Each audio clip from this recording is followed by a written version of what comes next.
Man skulle ikke tro, en film, der blev kaldt for den værste film nogensinde, kunne gå hen og blive et verdensomspændende kultfænomen.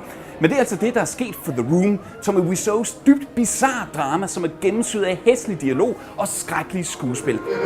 If a lot of people love each other, the world would be a better place to live. Vi er her i Husets Biograf i København, hvor filmen er så populær, at folk kaster skeer og puder efter lærredet, og filmen bliver vist en gang om måneden. Og vi har i øvrigt været så heldige at få lov til at tale med Greg Sestero, som spiller en af filmens bærende hovedroller, for at prøve at finde ud af, hvad det er, der gør Room så populær. Hi, babe. I have something for you. Og filmens popularitet er i den grad til at tage og føle på i Husets Biograf, hvor der ofte klappes, hujes og råbes med på filmens pinlige replikker. You know what they say, love is blind. Men hvordan i alverden kan en film så dårlig få folk til at flokkes i biffen hver eneste måned i årevis, endda i op mod 20 forskellige lande? Jo, fordi The Room er et pragtfuldt eksempel på en film, der er so bad it's good. Den er simpelthen så frygtelig på alle parametre, at det bliver decideret umuligt ikke at grine højlydt over filmens himmelråbende elendighed. Hey, Danny. Where's my money, Danny? The gun down. What the hell is wrong with you? Just shut up. Hey, fed up with this world. For eksempel bliver der netop kastet med skeer, fordi instruktøren Tommy Wiseau, som også spiller hovedrollen og har skrevet, produceret og finansieret filmen, blot købte alle de billedrammer, han lige hurtigt kunne finde til kulisserne, og han var åbenbart for doven til at udskifte de medfølgende billeder af skeer, som var inde i billedrammerne. Ja, den slags kan jo ske. Og hvem er Wiseau egentlig? Han er en enigmatisk, nærmest larger-than-life figur, der er blevet et kultfænomen i sig selv. Ikke mindst fordi instruktøren er omgivet af mystik. Hvem er han? Hvad er hans rigtige navn? Hvor kommer han fra? Hvad motiverede ham til at lave denne film om en mand, der røvrendes af sin bedste ven og sin forlovede? You're lying, I never hit you. You're tearing me apart. Og hvorfor skulle hans film absolut have en masse tilfældige scener, hvor karaktererne pludselig kaster en amerikansk fodbold til hinanden?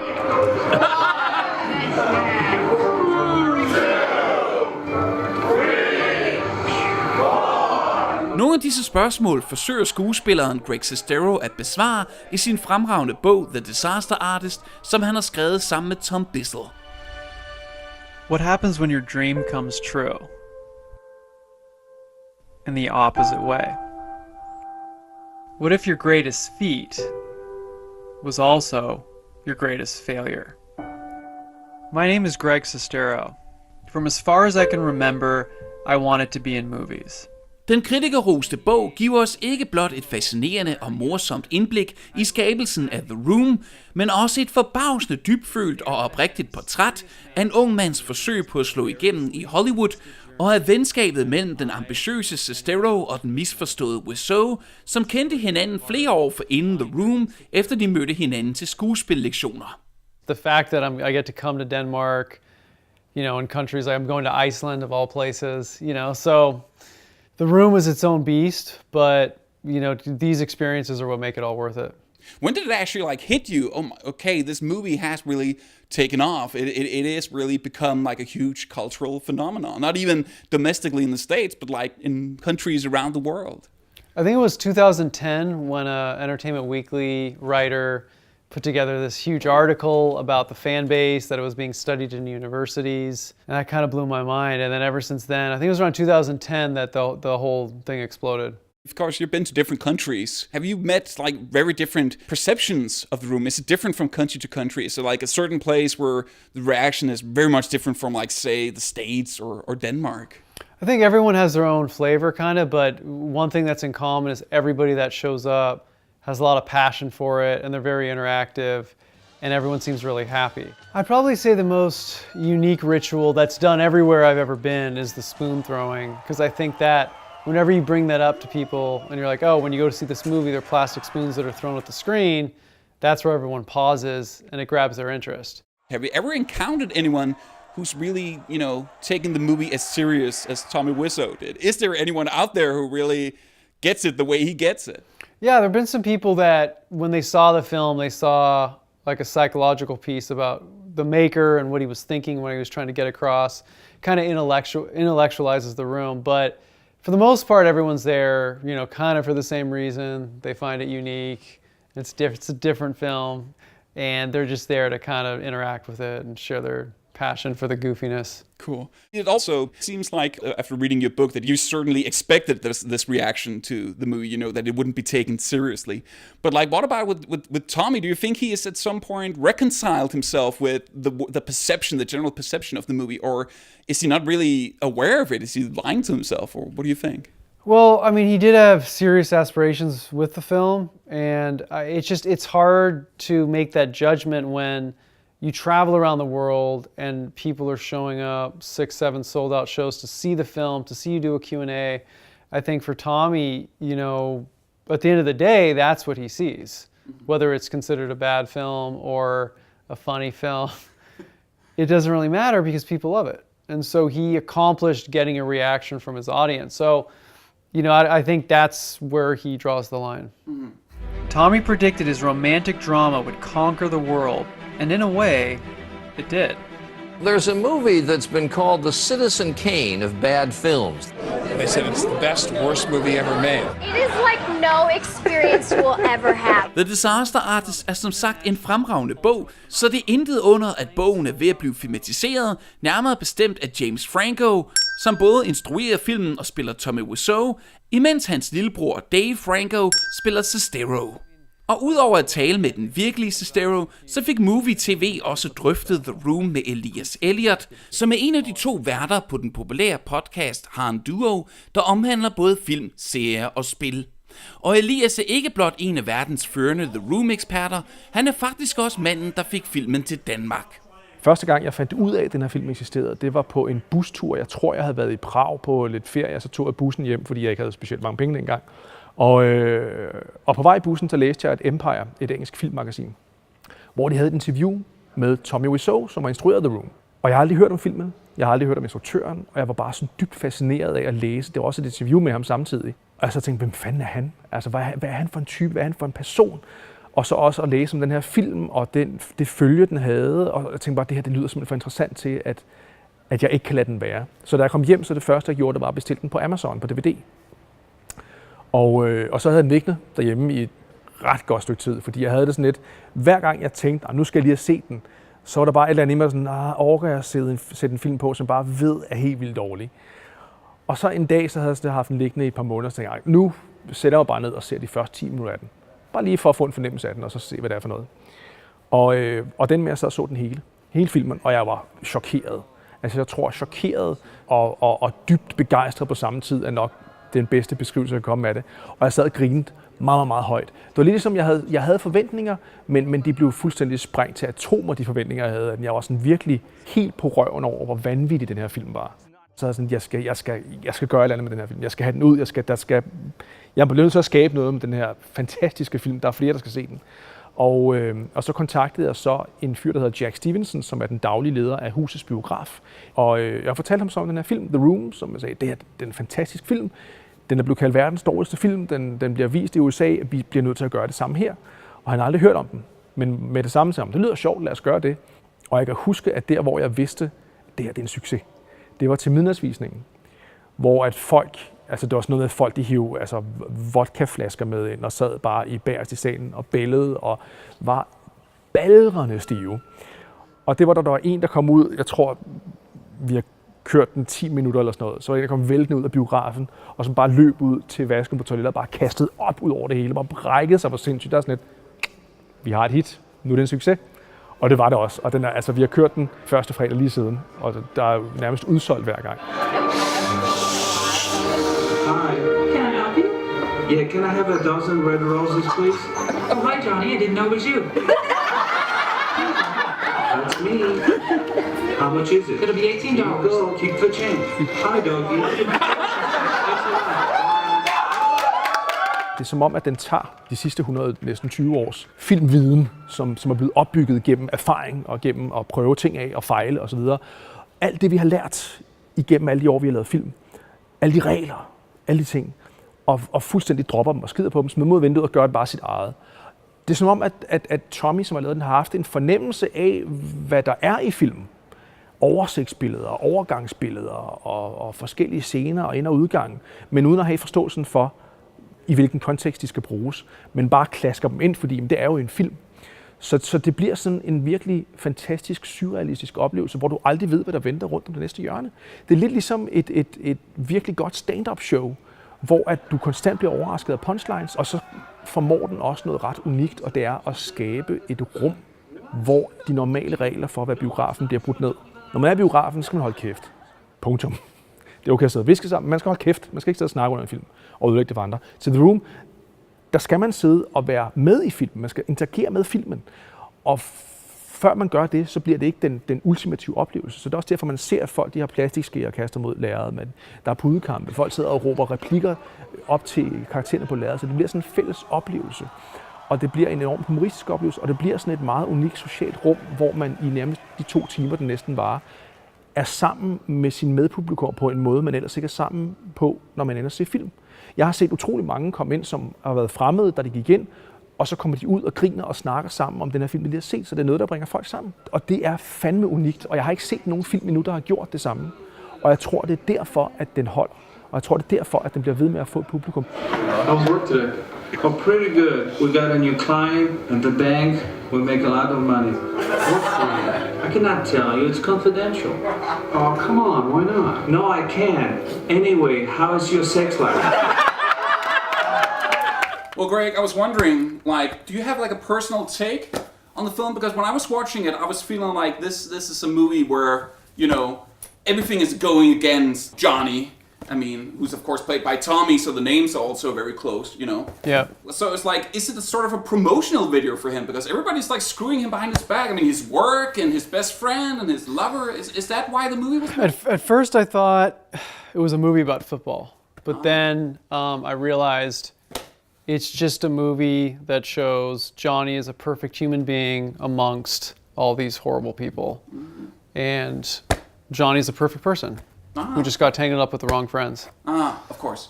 But his friends are great at throwing the football. I love those scenes. Those are... Well, his only loyal friend in the whole film is a football. It is.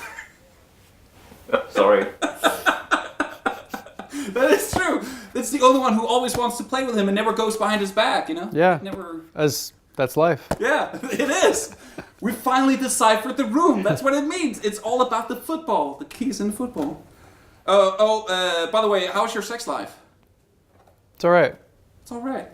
Mine kind of sucks. But I mean, never mind deciphering the movie. Also just, I mean, one of the things in the book is you're talking about how to decipher Tommy himself. I mean, do you think we'll ever be able to decipher Tommy Wiseau and his real, you know, intent with the film? Have you deciphered? You know, I don't know if I really want to. I think I've deciphered enough to a point. And then the rest of it, you know, I guess will come in time, you know, and I think that the mystery behind Tommy is a lot what sells the movie and what keeps it going, you know, 14 years later. Mm-hmm. When did you just decide actually to sit down and you know, contemplate making a book about your experiences? Well, the stories were always insane, and whenever I'd share the stories, people would just want more, like, you gotta be kidding me, this is a joke, but there's no audience for it. So when the room exploded in 2010, I figured everyone would come up to me like, well, how did you get involved with this film? What was the audition like? And I was like, if they only knew that I knew Tommy 4 years before the room, and we had been through such a crazy time as roommates, and we were both about ready to give up. I thought there was a really great story there, and the more I talked about it, and there was hunger for knowledge on the film, the more people asked for it. So I thought it was a great time to not only share the story about the making of the room, but the story behind our friendship. Han har hele tiden haft den der armslængde til filmen og til det hele, og har formået at bruge det til noget positivt. Og det, jeg synes er ret fedt, og som Greg har gjort, det er, at han faktisk har taget noget, som på rigtig mange punkter er rigtig, rigtig skidt, og har skabt noget, der er rigtig, rigtig godt. Fordi jeg synes, at det, han har gjort med bogen, er, at han har virkelig skrevet en medrivende historie. Og jeg tror, at den overrasker rigtig mange folk, når de går i gang med at læse den. De bare tænker, nu er det bare sådan en haha sjov fortælling making of the room, men det er meget mere end det. Altså, der er virkelig det er en meget dyster historie. Den går nogle meget mørke steder hen. Og Greg han udstiller også sig selv som en meget ung, halvgrådig. I starten der gør han nogle ting og tager nogle valg, som ikke er særlig flatterende i starten af produktionen af The Room. Og det for mig viser også, at han har en selvindsigt i forhold til hans andel i historien, og i forhold til det, han selv har gjort i hele den her tilblivelse. Og så synes jeg også, at han igennem, når vi bare holder os til bogen, formår at skabe Tommy som en karakter, man virkelig føler med, ikke en karakter, man griner af. Han gør nogle sjove ting, og han siger nogle sjove ting, men han giver en anden dybde til karakteren. Og da bogen er slut, altså i de sidste par sider i bogen, der sad oprigtigt med tårer i øjnene. Fordi han skaber en meget, meget rørende slutning, og han giver virkelig Tommy en meget smuk slutning. Og det, jeg synes, han har gjort med det her, det er, at oprindeligt så ville Tommy jo også, som jeg nævnte tidligere, have, at The Room skulle være en film, der på alle områder i hele verden rørte folk til tårer, og som gav folk en virkelig stor, dramatisk oplevelse. Det lykkedes ikke med The Room, men i det, at Greg har skrevet bogen, hvor der synes jeg, at det lykkedes, som nu bliver til en film af James Franco, hvis de også formår at få det med, jamen så sker det jo faktisk. Altså, Greg har med til at skabe og opfylde Tommys oprindelige drøm. Det har Greg været katalysatoren til. Og det synes jeg er ret fint. And of course, now that story is also going to be told in the masterpiece, the James Franco film, of course. Can I first ask, how involved are you in that? Because I think you've of course, it's based on your book primarily, and also you have a small part in it. Is that true? Yeah, well, yeah, I got to. I mean, the film is done now. It's actually tested with audiences. It's done really well. I got a chance to see it, and it was really, really great. So cool. I think you're going to be in for a treat. Yeah, I mean, I participated in giving them whatever they needed, photos, footage, just to create what it was like to be back during that time and what our life was like, just to help them make the best film possible. So yeah, no, it was a really great, terrific experience. Mm-hmm. Also, it's so interesting, again, when reading your book, and you're telling the story that James Franco also auditioned for the part in Retro Puppet Master. Of course, now he's playing Tommy Wiseau. Have you shared this story with him about Retro Puppet Master? Yeah, there's no bad feelings from him that you took his part? I think he's pretty happy about that. Cool. For those who think they've seen it all, now, see how it all began. Begin. Yeah, no, it was kind of a funny joke that we talked about. Yeah, it gives another layer of meta, for yeah. in some way. And also, of course, it's funny that it's two brothers who are playing, Tommy and playing Greg Sestero in the movie. Yeah. Isn't that funny in and of itself? I mean, it says something about the closeness of you guys' relationship. Yeah. No, and I, going in, people asked, was that going to be different or awkward? But when I saw the film, it totally worked. I mean, of course, you can't spoil anything about the movie, but like tonally, is it? Do you feel it's both, funny in the way that a movie about The Room should be, but is it also like truthful to the spirit of Tommy and the movie and you and the making of it? Yeah, well, I mean, I don't want to spoil the ending. The movie comes out and it's a huge hit, wins the Oscar, wins the Academy Award. No, I'm just kidding. Yeah, no, they did it justice. There's parts of The Room that are really funny, and you get what it's like for outsiders of what it's like to make a film, and I think they do a really good job of building up the friendship and touching on the aspects of what it's like to try to go to LA and make it, and the hardships that come with that. So there's a really good balance of all that. And does James Franco do as much a great Tommy Wiseau accent as you do, or?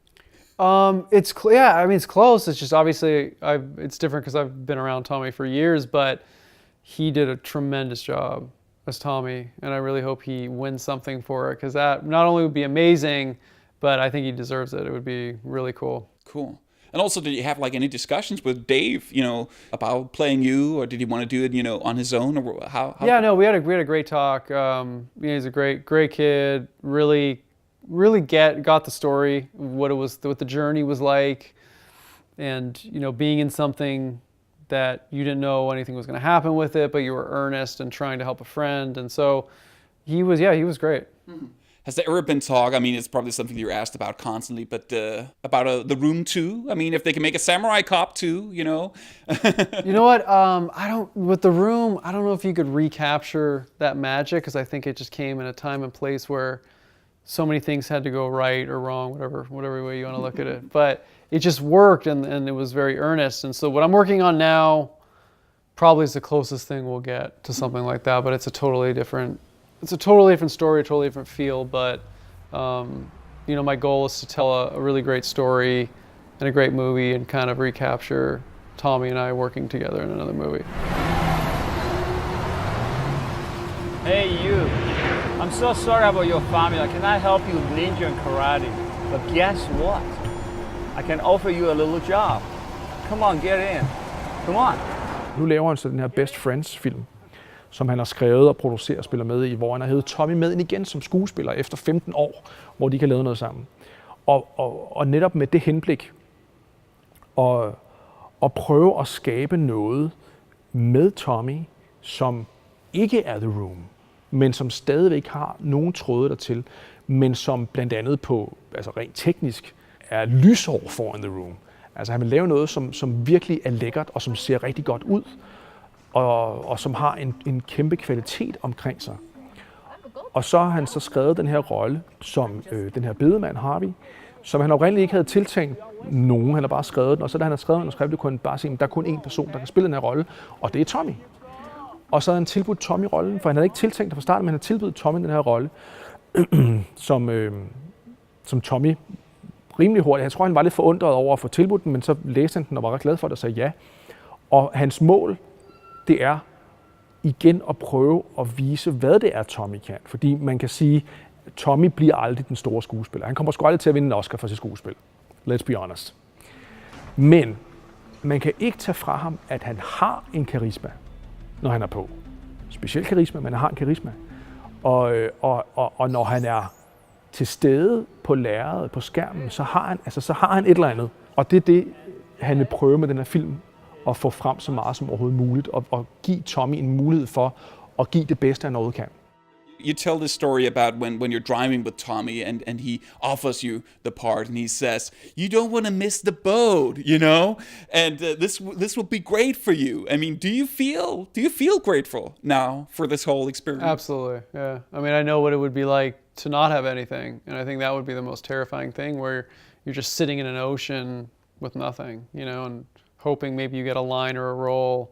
So to have actually been in something that's being seen around the world, I mean, I don't look at The Room and like base it on that. I base it on the experience that it's brought me and the chances it's given me. And that, I mean, you couldn't ask for really anything more. I've gotten to, passion when I was traveling, passion when I was writing, you know, meeting a bunch of great people, new friendships, and none of that would have come if it weren't for The Room. So I'm able to see beyond what, you know, people say it's the worst movie ever. You know, I look at what it's brought me, and so I couldn't be anything really but grateful. And also, at the end of the book, at the premiere, where Tommy stands up and he says, I hope that you'll discover something about yourself. What did you discover, you know, about yourself by making this movie and the whole experience that came after it?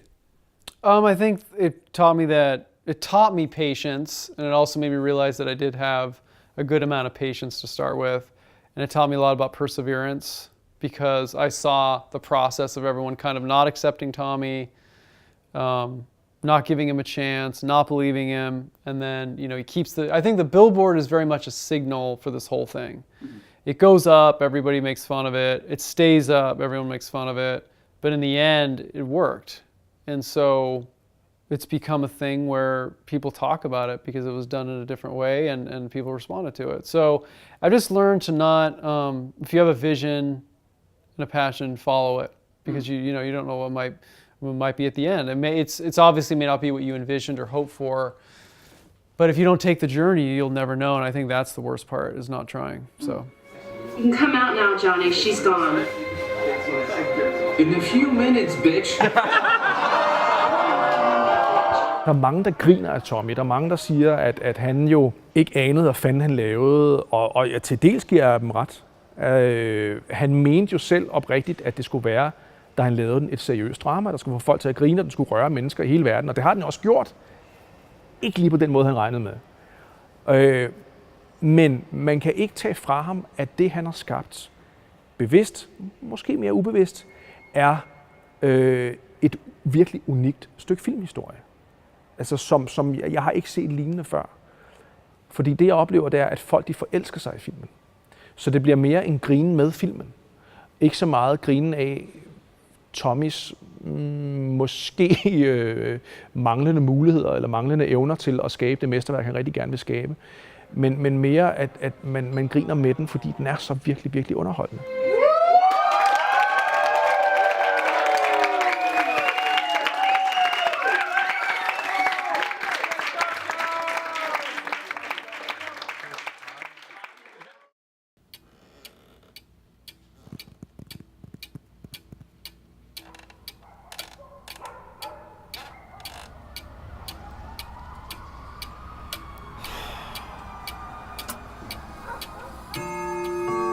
Johan, what the hell, man? I thought we were gonna do an interview. Am I gonna wait an hour here?